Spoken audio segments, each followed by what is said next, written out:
안녕하세요 학생 여러분. 9주차 수업을 시작하도록 하겠습니다. 선택자의 종류 중에서 구조 선택자, 반응 링크 선택자, 문자 선택자, 부정 선택자에서 네 가지 종류를 분류해서 한번 배워볼 건데요. 이 선택자 누누이 말씀드리지만은 굉장히 중요한 부분입니다. CSS에서 가장 중요하다고 말해도 과언이 알 겁니다. 그래서 기말고사 때 이 선택자에 대한 문제가 집중적으로 나올 거니까 이 부분에 대해서 꼭 여러분들 공부를 철저히 해 두시기 바랍니다. 자, 그러면 우리가 구조 선택자부터 들어가기 전에 우리가 저번 시간에 했던 거 한번 리뷰를 해 드리도록 하겠습니다. 굉장히 간단해 보이는 것 같지만은 깊이 들어가면은 굉장히 복잡합니다. 우리가 그 개념을 명확히 알아야지 앞으로 복잡한 선택자에 대해서 따라갈 수 있으니까 꼭 그 개념을 명확히 알고 이거를 어떤 방식으로 응용할 수 있는지에 대해서 여러분들이 스스로 공부를 하셔야 됩니다. 왜 그러냐면은 이 선택자는 응용하는 방법이 각각 다 틀리기 때문에 이 이해도가 얼마나 잘 돼 있느냐에 따라 가지고 이 응용하는 방법들이 천차만별입니다. 그래서 이거는 선생님이 어떤 정답을 가르쳐 주는 게 아니라 여러분들이 기본적인 개념을 알고 이걸 가지고 응용하는 방법들을 스스로 배워야 되기 때문에 이건 선생님이 일일이 가르쳐 드릴 수가 없습니다. 그래서 꼭 개념을 잘 아시고 이걸 응용할 수 있는 방법들을 잘 찾아보시기 바랍니다. 자, 전체 선택자 말씀드리는 것처럼 개념이 굉장히 간단합니다. 전체를 선택할 때 표기하는 방법들입니다. 그래서 굉장히 개념은 간단해 보이지만은 어느 때 사용하는지 우리가 꼭 알아둬야 된다고 하겠습니다. 표기 방법, 전체 선택자 표기 방법은 별 표시입니다. 저번 시간에도 얘기했지만은 우리가 웹 문서를 만들 때 HTML 태그가 우리가 생각하듯이 10개, 20개로 만드는 게 아니라 한 페이지에 수백 개의 HTML 태그로 이루어졌다는 겁니다. 그런 태그를 한 번에 선택할 때는 우리가 이 전체 선택자를 이용한다는 거죠. 근데 이 전체 선택자는 주로 어느 때 사용하냐면은 모든 태그를 선택을 해서 초기화할 때 많이 사용한다 했습니다. 초기화라는 것은 우리가 각 웹브라우저마다 CSS를 적용하는 방법들이 천차만별이기 때문에 그것들을 다 제로화 시킨다는 거죠. 모든 기준을 0으로 만들어 준다는 뜻입니다. 이럴 때 우리가 전체 선택자를 사용한다는 거 꼭 알아두셔야 됩니다. 그러니까 전체 선택자는 초기화할 때 사용한다, 이렇게 알고 계시면 됩니다. 자, 두 번째, 태그 선택자. 전체 선택자 다음에 큰 범위를 가지고 있는 게 바로 태그 선택자입니다. 그 이유는 뭐냐면은 웹 문서에는 p 태그나 h2, h3, ol, 테이블, 인풋 여러 가지 태그들이 사용하는데 그 태그들 중에서 p 태그만 모두를 선택을 할 때 우리는 태그 선택자를 이용한다는 의미입니다. 그리고 때로는 우리가 p 태그만 선택하지 않고 p 태그, h2 태그, h3 태그, ol 태그 이렇게 문자로 이루어진 태그들만 우리가 중복해서 선택할 수 있습니다. 이럴 때 우리는 항상 쉼표를 이용한다는 거. 그런데 이 쉼표, 중복 선택은 이 태그 선택자만 쓸 때 사용하는 게 아니 되는 거죠. 우리가 만약에 ID 선택자나 클래스 선택자를 이용할 때도 마찬가지인 거죠. 샵 이름 쉼표, 샵 이름 쉼표, 샵 이름 쉼표 이렇게 ID 선택자를 중복해서 선택할 수 있다는 겁니다. 또 마찬가지로 클래스 선택자도 점 이름 쉼표, 점 이름 쉼표, 점 이름 쉼표에서 클래스 선택자도 중복해서 우리가 선택할 수 있다는 의미입니다. 그래서 이 쉼표의 의미, 선택자에서 쉼표의 의미는 중복을 나타낸다는 거 꼭 기억해 두셔야 됩니다. 자, 그 다음 클래스 선택자. 자, 내가 만약에 어떤 P 태그를 선택했습니다. P 태그가 이 페이지 내에서 30개가 있습니다. 그런데 나는 그 30개 P 태그 중에서 10개의 P 태그만 따로 별도로 선택을 할 때 우리가 그 P 태그에 이름을 정해줬습니다. 이름을 정해준다고 했습니다. 근데 그 이름을 정해줄 때 우리는 클래스라는 의미가 그룹이라는 거죠. 이렇게 한 클래스, 이렇게 같은 이름을 내가 선택하고자 하는 P 태그 10개를 같은 이름으로 클래스로 이름을 정해준다는 겁니다. 그래서 내가 30개 중에 이 10개의 클래스만 따로 묻고 싶을 때는 이름을 클래스로 정해준다. 그리고 이 클래스를 선택할 때는 점 이름으로 해서 선택을 하면 P 태그 10개가 한 그룹으로 묶여서 선택을 할 수 있다는 겁니다. 이게 바로 클래스 선택자입니다. 자, 점점점 좁아지는 거죠, 영역이. 자, 이번에는 ID 선택자. 좀 전에 우리가 P 태그가 30개 있다고 했는데 그 30개 P 태그 중에 우리가 이번에는 하나의 P 태그만 선택하고 싶을 때 우리는 그 P 태그 앞에 오직 하나, ID는 이름, 이렇게 해서 하나의 이름을 정해줄 때 우리가 ID 선택자를 이용한다 했습니다. 그런데 그 ID 선택자는 표기할 때 샵 이름으로 표기를 한다고 했습니다. 그리고 이 ID 선택자는 클래스 선택자와 틀리게 한 페이지에 한 번만 사용한다고 했습니다. 그래서 우리가 클래스 선택자와 ID 선택자를 구분해서 사용한다는 거 기억해 두셔야 됩니다. 이거는 클래스 선택자와 ID 선택 이름을 지을 때 사용하는 방법들, 숫자가 맨 앞에 오면 안 된다 했습니다. 영어를 사용하는데 특수 문자 중에서 점 이런 걸 사용하면 안 되고 언더바를 주로 사용한다. 이렇게 기억해 두시면 됩니다. 자, 그리고 클래스 선택자와 ID 선택자를 구분해서 써야 되는데 우리가 꼭 이거를 기억해 두셔야 된다고 했습니다.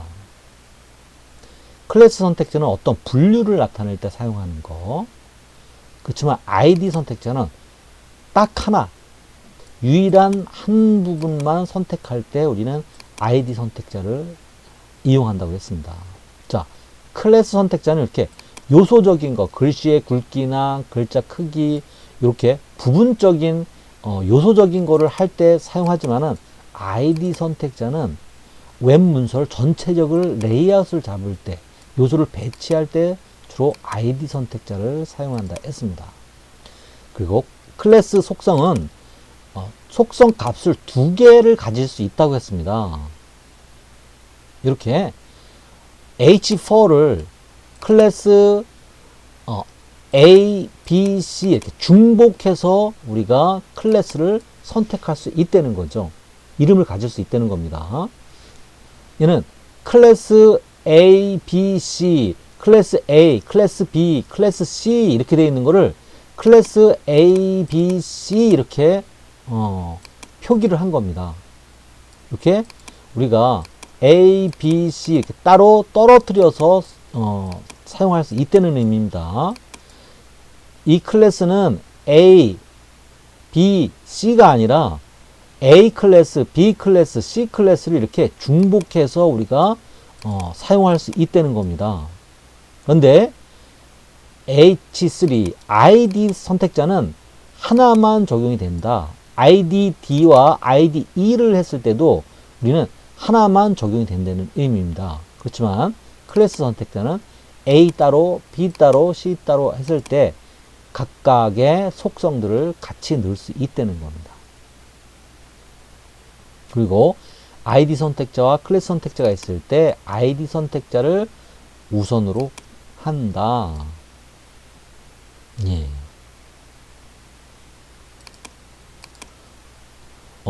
이렇게 보면은 여러분들 잘 이해가 되겠지만은 이거를 실제 아이디와 클래스 선택자를 이용할 때 웹페이지에서 이용할 때 굉장히 쉽지는 않습니다.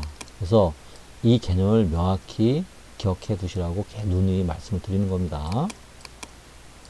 자, 이렇게 해서 이게 기본 선택자입니다. 제일 쉬운 선택자, 전체 선택자, 태그 선택자, 클래스 선택자, 아이디 선택자. 이게 가장 쉬운 방법입니다. 제일 기본이 되는 선택 방법이고요. 자, 두 번째는 후손 선택자와 자손 선택자, 동의 선택자라고 했습니다.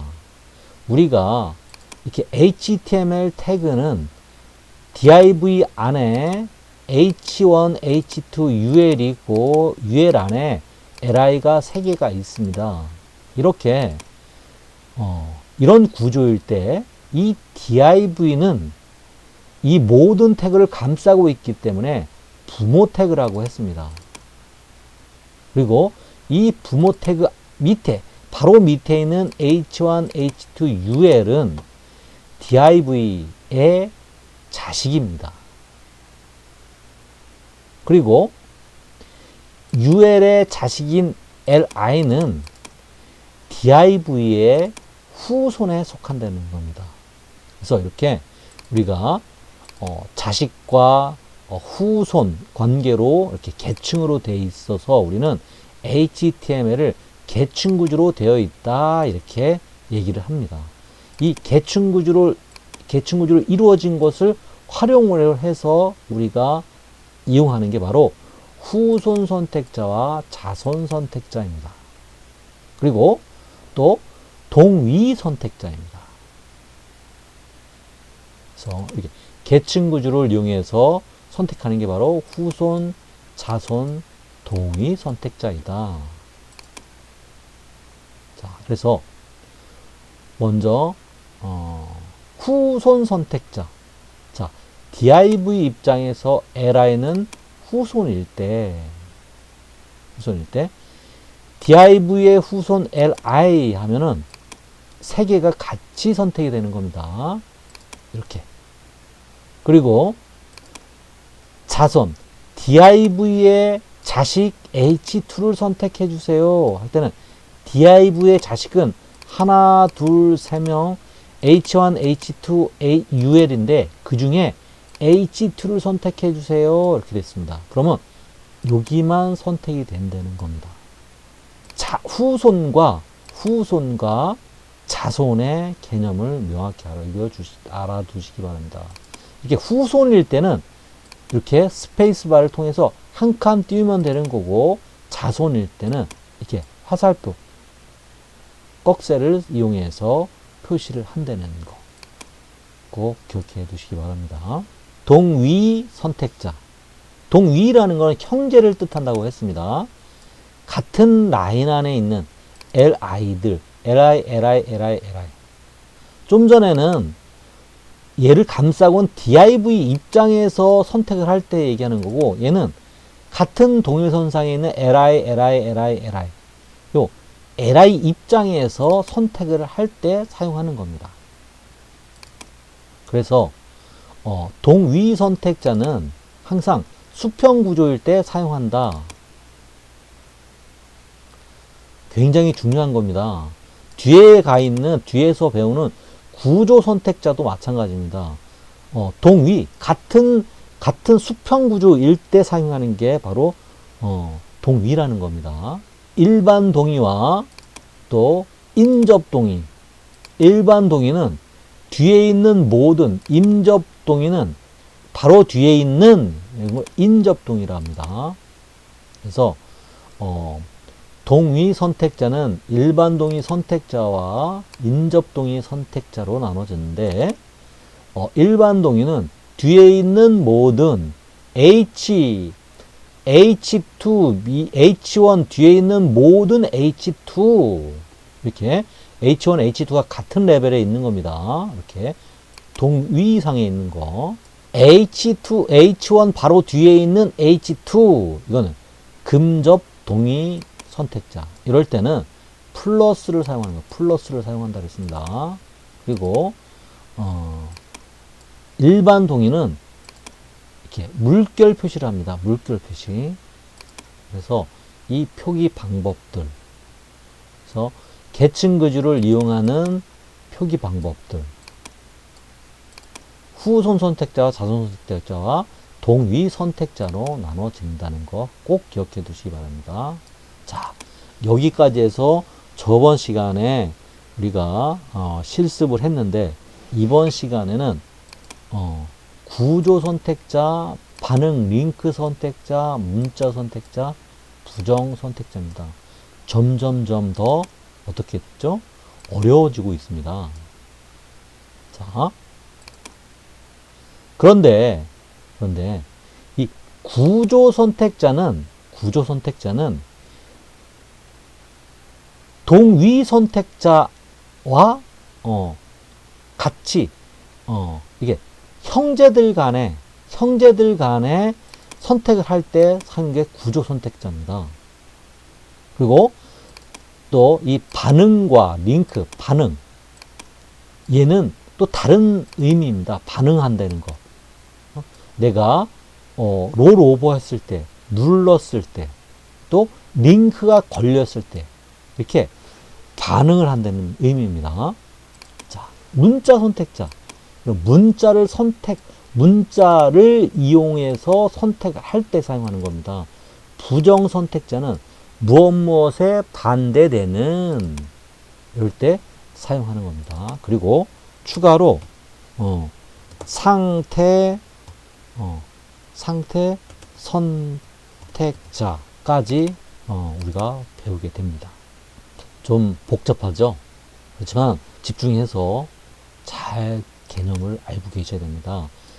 실습을 할 때 선생님 따라서 하는 것 자체는 굉장히 쉽습니다. 왜 그러냐면 우리가 양을 많이 하지 않기 때문에. 그런데 이 내용을 이해를 하고 스스로가 만들어 나갈 수 있어야 된다는 겁니다.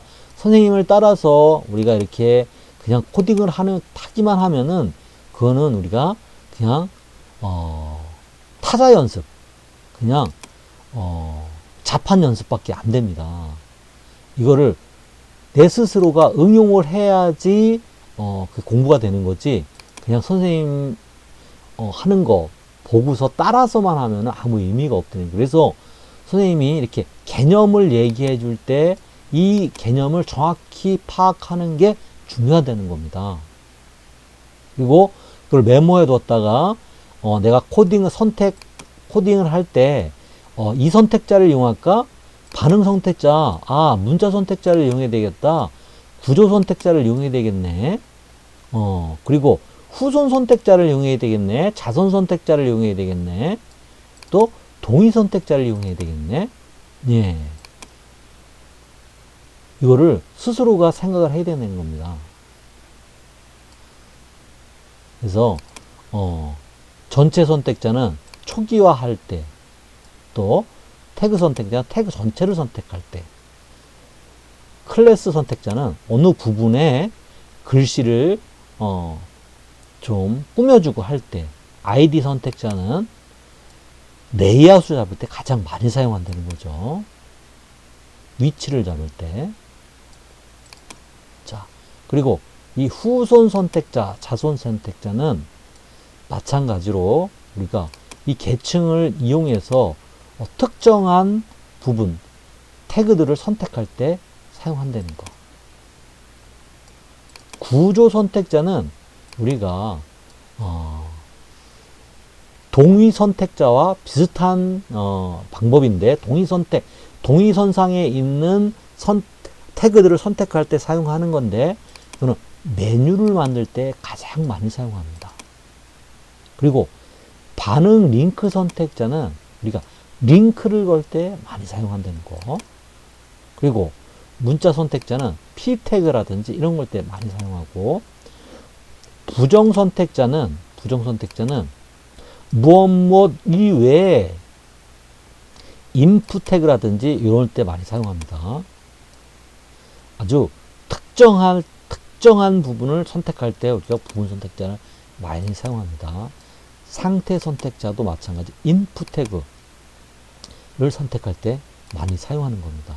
그래서 우리가 이런 태그들이 아무 때나 사용하는 게 아니라 어떤 특정한 부분, 어떤 부분에서 많이 사용한다는 걸 잘 인지를 하고 계셔야 된다는 겁니다. 그냥 막연하게, 선택자는, 이렇게, 기억을 하면 안 되고, 선생님이 분류하고 계속해서, 핵심을 찝어주는 요거를 잘 기억을 하고 계셔야 됩니다. 계속 얘기하지만은, 이거는 선택자는 경험에서 나오는 겁니다. 또 답을 갖고 있지 않기 때문에, 그렇기 때문에, 선생님이 꼭 기억하라고 하는 핵심 포인트들을 꼭 기억해 두시기 바랍니다. 자, 일반 구조 선택자는 우리가 메뉴 만들 때 많이 사용하는 거다 그랬습니다. 메뉴는 어떻게 되어 있느냐? 이렇게 되어 있습니다. 메뉴 1, 2, 3, 4, 5, 6, 7. 또 세로로 메뉴 1, 2, 3, 4, 5, 6. 이렇게 메뉴는 주로 UL 태그 아니면 OL 태그를 이용해서 많이 사용하는데, 이렇게 메뉴를 만들 때 우리가 구조 선택자를 많이 사용한다는 겁니다. 그러니까 그걸 상상하면서 들으시면 됩니다. 구조 선택자는 일반 구조 선택자와 또 형태 구조 선택자로 이루어져 있습니다. 구조 선택자는 둘 다 동위 관계에 있을 때 사용합니다. 자, 설명을 드리면, 특정한 위치에 있는 태그들이 특정한 위치에 있는 형제 관계에 있는 것들 중에서 첫 번째 것, 우리가 메뉴를 사용할 때는 li, 첫 번째 li, 또 li, last li, 또 li 중에 nth child, 짝수 번째, nth last child, 마지막 게, 일곱 번째 게 마지막이어야 되는데, 다섯 번째를 마지막으로 해달라 할 때 사용하는 게 바로 일반 구조 선택자입니다. 그래서 짝수는 수열이 en이고, 홀수는 수열이 en 플러스 1이다. 이렇게 알고 계시면 됩니다. 자, 이 문장을 조금 더 쉽게 설명하면은, 자, 일반 구조 선택자는 CSS3부터 지원을 하게 되는데, 이건 동의 구조일 때 사용한다. 특정 태그의 첫 번째 위치한 자손을 선택할 때, last child, 마지막 위치에 있는 태그를 선택할 때, nth child 수열, en은 짝수, en 플러스 1은 홀수이다. 앞에서 수열 번째에 있는 자손을 선택할 때 어떤 규칙을 가지고 선택한다는 거죠.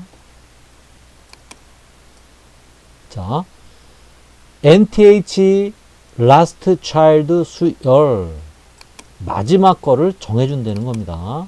여기다 5 이렇게 넣으면 다섯 번째가 마지막으로 된다는 의미입니다. 이거를 그림으로 보면은 이렇습니다. 첫 번째 child, 자, 얘를 뜻합니다. 마지막 거 얘를 뜻하는 겁니다. 자, en, 짝수, 얘와 얘를 뜻하는 겁니다. 홀수, 얘와 얘를 있다는 겁니다. NTH last child 가로 4 이렇게 하면은 마지막이 원래는 다섯 번째인데 네 번째가 마지막으로 된다는 의미입니다.